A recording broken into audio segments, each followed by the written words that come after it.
Bethesda's scariest secrets look deliberate, but the studio has never admitted as much. A headless rider haunts Skyrim's roads near Hamvir's Rest, mannequins in player homes like Honeyside shift when nobody's watching, and a creepypasta about a cursed mod warns players to watch the skies. Bethesda has never formally explained the horsemen or the mannequins. That's why today I'm breaking down the 8 most unsettling urban legends in Elder Scrolls and what evidence actually backs them. Starting with the ghost, who never got a story. The Headless Horseman. It's easy to assume Skyrim's rarest sights are the ones the game wants you to find. The truth is the opposite. The game's eeriest resident is a fully built character Bethesda seemingly built on purpose and then chose to explain nothing about. He shows up on the road at night, riding a spectral horse in full steel plate armor, battle axe strapped and ready, with a gap of open air where his head belongs. He rarely stops, and he only changes course when something physically blocks his path. Take a swing at him, and your blade passes through nothing because he cannot be attacked, cannot be killed, and cannot be spoken to. Try to open dialogue and the game simply declines the request. He rides past you exactly the way Skyrim treats every event it never intended you to log. That's the part that should bother you more than the missing head. Skyrim logs everything. Quest markers, journal entries, the little compass notifications when you stumble into someone's carefully scripted moment. The Horseman gets exactly none of that. His one consistent destination is northwest of Whiterun, toward Hamvir's Rest, a small graveyard stacked with dead warriors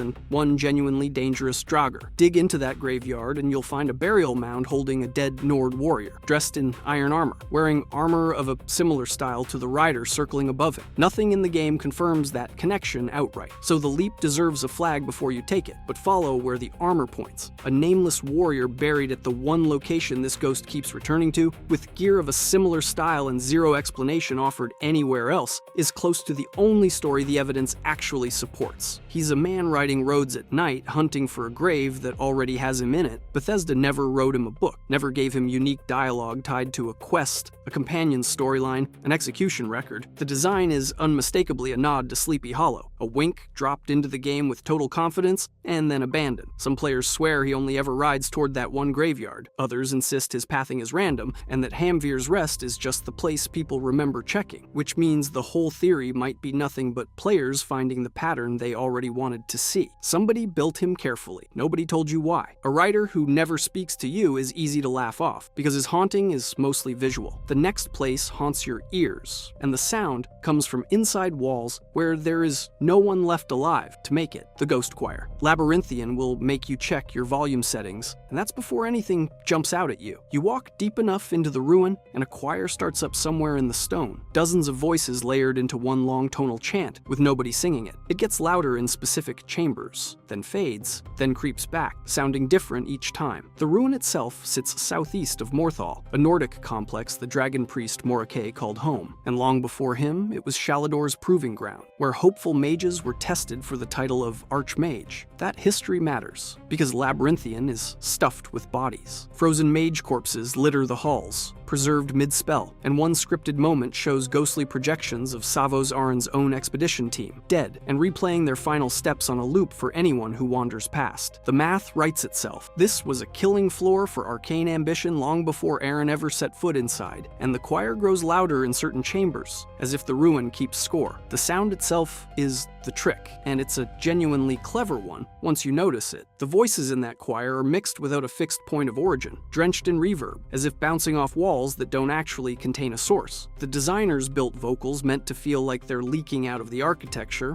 out of the dust and the frost, seeping from the stone itself, rather than any throat you could point a sword at. That's an intentional piece of sound design, and a genuinely unsettling one to stumble into with headphones on at 2 in the morning. Fans have taken the audio apart frame by frame, slowing it down, hunting for real words buried in the chant, some convinced there's a message hiding under the reverb. No agreed-upon sentence has emerged from it yet. A simpler read is that this was engineered on purpose, a deliberate choice by someone whose job was making sure the hallway you're walking down feels occupied by something you'll never see. Line that up against the corpses and the projections, and one reading survives the room, even without a game text confirming it outright. These are the failed Archmage candidates, still looping through whatever they were chanting when the trial killed them, their voices outliving their bodies by a few hundred years. Somewhere in Skyrim, a person walked into Labyrinthian wanting a title and got a permanent seat in its choir instead, singing a part with no audience left alive to hear it. The game leaves you standing in the reverb to work that out for yourself. Sound with no singer at least stays where you found it. Some hauntings follow you home, into the one place in the game you built to feel safe, and they move when your back is turned. The sentient mannequins. You leave your armor on a wooden stand in your own house and come back to find it facing the door. Skyrim players have been reporting this for over a decade. You walk into your bedroom, your gear rack has rotated on its base, or the mannequin itself has drifted a few feet from where you left it. On console builds, the movement gets bolder. Mannequins have walked clean out of their assigned rooms, turned up in hallways and blocked doorways, like something politely refusing to let you leave. The reason this happens is the part that turns a glitch into a legend. Mannequins are built in the game's code as full NPCs, the same category as guards and shopkeepers, just with their artificial intelligence switched off. Under the right conditions, that dormant AI reactivates, and the mannequin pathfinds through the house exactly like a living character would. An armor stand is underneath the paint job, a person the game forgot to turn off. Cherem in Windhelm is among the houses most often cited in these reports. Players return to find mannequins rotated so their blank faces point directly at the doorway, as if the last thing tracked was your exit and the first thing waiting is your return. Bethesda confirmed the cause years ago, filed under AI and pathing errors, patched in some versions and left standing in others. People kept posting the same story anyway. The same rotated head, the same room rearranged the second nobody was watching it. That's the part worth sitting with. This isn't a chant echoing through a ruin you chose to walk into. This is your house, the one place the game hands you as a reward, the room where you store the loot you bled for, and the one space Skyrim implicitly promises will stay still. A dungeon is allowed to be haunted.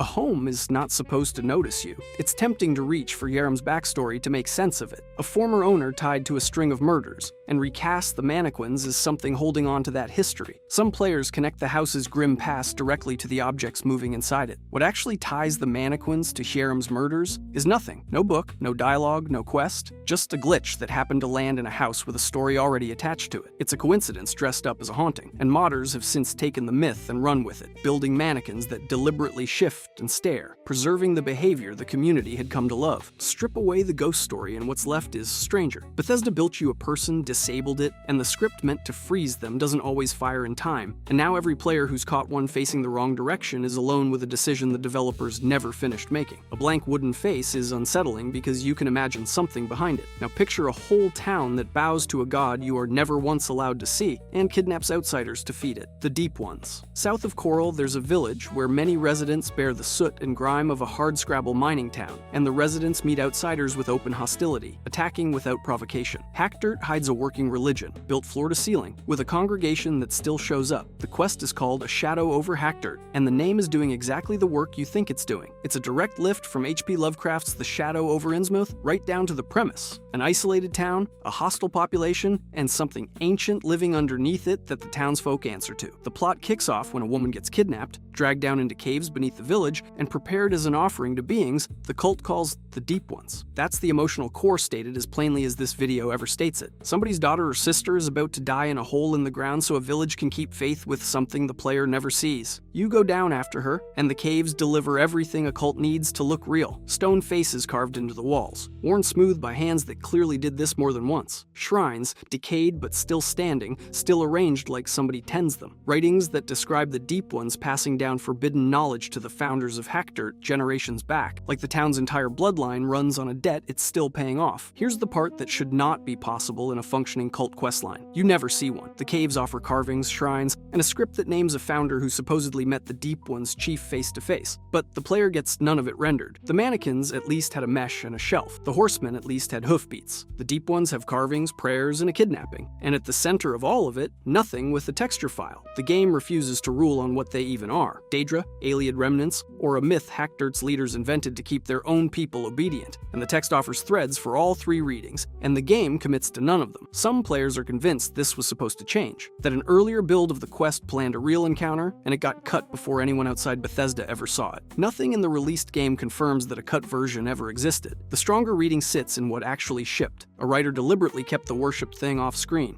because a god you never see is scarier than any god with a model. That's a sharper trick than a mannequin. Nobody scripted to move, or a writer nobody explained. The horsemen and the choir left their questions open, and nothing on record says whether that was design or oversight. Hackdirt's silence reads like a choice, the work of someone who understood that the empty space under an altar does more work than anything you could put on top of it. A hidden god is frightening because a whole town insists it is real. It's worse when there's no one left to insist on anything. Just 5 identical containers, sealed by hand, carved with a code nobody was ever meant to crack. The bug jars, 5 insects, 5 jars, 5 runes unlike anything else found in the game. Bee, butterfly, dragonfly, moth, torchbug. Each one sealed under glass with a symbol carved into its base, and each symbol is a unique mark whose origin remains unknown, with no in-game alphabet appearing to explain it. Compare those runes to the Nordic script on every word wall in the game, and the strokes are wrong, unfamiliar, foreign. Compare them to Daedric lettering, and the shapes still refuse to match. Whatever these symbols are, they appear nowhere else, and they sit on the undersides of 5 jars scattered across shack shelves and cave corners that most players would never stumble on by accident. That placement is the part that should bother you. These jars sit in out-of-the-way spots, tucked past the kind of loot a normal playthrough grabs, as if placed there deliberately. The game files back that instinct up. Data mining shows all 5 jars carry unique item IDs and sit together on a single shared form list, the kind of grouping that suggests these were treated as a set, not ordinary clutter, which has led many to believe they were once part of a puzzle. And that is where the trail stops cold. The record shows exactly one connection, nothing, across any quest, any line of dialogue, or any alchemy recipe. Bethesda has never officially explained their purpose, offering nothing about the runes or why 5 specific bugs got the same custom treatment while thousands of other clutter items didn't. Players filled that silence themselves. Forum threads have laid the 5 runes over the Skyrim world map, tried to match them to constellations, run them through Daedric substitution ciphers. Nothing has confirmed a single decoding. 5 symbols have resisted every known serious attempt to crack them, sitting in the wiki as an open question nobody has closed. None of that proves a hidden message waits inside those runes. But a matched set with custom lettering and out-of-the-way placement reads like something built for a reason. And if a cut quest or a buried code did sit behind the jars, this is exactly the wreckage it would leave. Somewhere, a person spent hours slowing down footage frame by frame, certain the game was finally about to answer back. It never did. A code with no key at least lets you keep guessing. It's worse in a place where the people are alive, smiling at their crops, and every one of them wakes screaming from the same thing they refuse to explain. Rorikstead. The crops grow unusually thick and gold. The harvests are uncannily reliable, and Sissel lives in fear of her own family. Yet her dreams hold a good dragon. She mentions a dream in which a good dragon appears, according to her own words, and fans reading her fear against that claim call the mismatch the creepiest part of the whole village. This is one of the quietest, smallest settlements in Skyrim, a handful of farmhouses west of Whiterun standing on bare fields with no reason to matter. A prosperous hamlet with a frightened child is already a strange combination. It gets stranger once you notice who walks through on the way to somewhere else. A Daedric quest built around Sam Guven routes its trail directly through this farming town, dragging the chaos of the Dibella Temple in Markarth into a place that should be nowhere near a prince's business. Rorik himself supposedly clawed back from a war wound, the kind of recovery fans frame as a small miracle. Bards sing his town's name into Ragnar the Red, which fans read as tying the hamlet to a doomed warrior. Stack the dream next to the survival, next to the quest waypoint next to the song, and you get a shape that looks assembled on purpose in a village too small to earn that much attention by accident. The game files hold Sissel's Dragon Dream line, the quest trigger, and little else. That absence is the whole case, and the whole problem with the case, because Bethesda left a pattern with the confirming piece cut clean out of it. Fans still followed the thread to Vermina, the Daedric Prince of Nightmares, the kind of entity that would feed on exactly the dread this town projects. Nothing in the files names her. Nothing in Rorikstead's records ties her shrine to this hamlet, so treat this as the leap it is. Once you make that leap, the pattern tightens fast. Rorik's health bought back at a price that stays unspoken. A whole town sleeping on top of a debt it cannot pay off. It is the same silence that made a jar of preserved lifeblood feel like a confession earlier in this list, except now the silence has a face. tucks a child into bed, and waves at you from a wheat field looking perfectly at peace. Somewhere behind that one kid lying awake is a player who once believed the world would eventually explain itself, and Rorikstead answers that faith with birdsong and a shrug. A haunted farm town can still be walked out of on your own 2 feet, crops swaying, the dream left behind at the gate. The next place does not let you leave that easily. It welcomes you in with a light so warm, you forget to ask what it is standing on, right before it opens the ground beneath everyone who ever trusted that glow. The mystery of Kagrenzel. There's a light in eastern Skyrim that has pulled travelers down a hole for centuries, and each one probably thought they were the first to stumble onto it. The climb alone should warn you off. Kagrenzel sits up a steep path near Stony Creek Cave, far enough off the beaten track that many players stumble into it by accident. Inside, the place is almost hollow. Dust and silence fill the halls instead of the clanking automatons you'd expect from a Dwemer stronghold, just a single floating Dwemer orb suspended over a platform in the center of the room, glowing like it's been waiting for company. Step onto that platform, and the orb answers you. It flares brighter, the mechanism underneath it wakes up, and the floor simply stops existing. You drop down a vertical shaft, get funneled through a hidden tunnel, and land in an underground river. That river is full of loot. It also contains bodies. A couple of floating corpses drift in the water alongside the treasure. That's the detail that turns a puzzle room into something else entirely. A trap this clean, this specific, built by a civilization known for engineering marvels that still run flawlessly after 4,000 years, has claimed every visible victim. The corpses lying at the bottom of that shaft are a grim reminder of how many people didn't make it out, though nobody knows if the count stops there. The orb does all the work, and curiosity does the rest, guarding Kagrenzel more effectively than any golem or spider or spinning blade could. Compare that to Rorikstead, where the horror wore a friendly face and smiled at you while it lied. Kagrenzel skips the face altogether. The engineers who built this thing are gone, vanished from Tamriel entirely, so there's nobody left to smile, nobody left to explain, nobody left to even remember what the orb was for. The trap outlived its makers by thousands of years, and it's still working. Fans have filled that vacuum with theories, because the alternative is accepting that a beautifully engineered killing floor exists for no stated reason at all. One reading treats Kagrenzel as a gravity or soul collection experiment, the orb acting as bait to funnel test subjects down the shaft for study. Nothing in the game confirms that outright, but the ritual-like symmetry of the chamber makes the leap an easy one to follow. Another reading treats it as a straightforward deterrent, a device built to drown thieves before they reached whatever the Dwemer valued enough to bury this deep.